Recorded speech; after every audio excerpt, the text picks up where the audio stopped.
你好，不過我後面有個問題。我想問下點解自己個咧成日喺度玩電話咧嚇？即係你話聽人哋講嘢嗰啲 Vincent 係點解 Vincent 教嘅？成日我見兩個人喺度45分鐘每人15分鐘嘅同佢，真係喺度玩電話咯。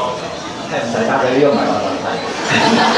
我想問咧，因為啱啱咧，即係我覺得作為一個普通嘅學生咧，比較 care 嘅係點樣去講我哋嘅意見同埋點樣得到 feedback 啦。咁啱啱延伸個就問佢啦，新嘅個就話網站。咁我想問翻鹹水角，咁我哋可以一個咩嘅方式去同你哋嘅意見，又或者當我哋有問題嘅時候，點樣去揾你哋幫手咧？同埋點樣俾翻 feedback 我哋咧？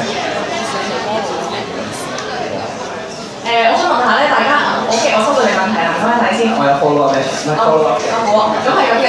想問下咧，大家有冇留意到我哋 counter 上面咧有塊黃色版寫三個字鹹意寫㗎？咁如果我唔行經 J1 平台咧？我哋鹹意寫咧，呢個係我哋而家最初步，因為我哋未有呢個資金方面，我哋未可以做到呢個我哋想要嘅網上平台。咁我哋而家暫時可以做嘅咧，就係做咗一個咁樣嘅平台先，喺嗰邊喺度鹹意寫。跟住我見到我哋咧除咗叫同學去上面寫或者留言俾我哋啦，反映訴求之外，我哋當中收到一個訴求係話想增加微波爐。我哋見到呢一個要求，我哋係即時執行㗎。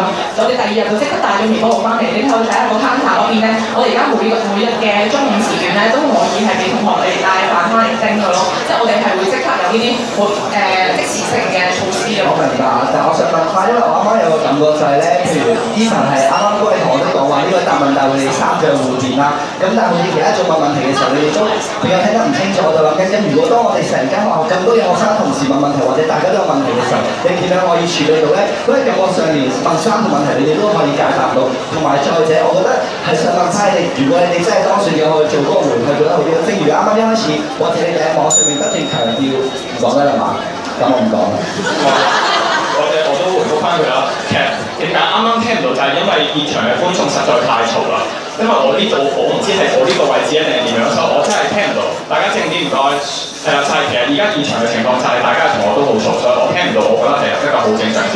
再者喺而家呢個資訊爆炸嘅年代，我覺得實在現有嘅渠道實在太多，而我哋 Facebook 專頁亦都有啦，人人網亦都有啦。咁首先我或者都可以讚下第二組嘅，因為我覺得佢哋嘅網頁咧係真係有用心做嘅。但係咧，其實我覺得向依家嚟講，我哋國嘅重點唔會放喺呢度，因為我相信大家每一個學生如果想要表達意見嘅時候，都可以通過好多嘅形式啦、書面啦，可以用 email 或者用信函啦，或者可以直接就係上去 SU 嗰度同我哋講，其實都可以。但係就係同學們，你哋有冇去做到呢一步咧？定係我哋真係要行過嚟，每一個人逐個去問你哋覺得點樣咧？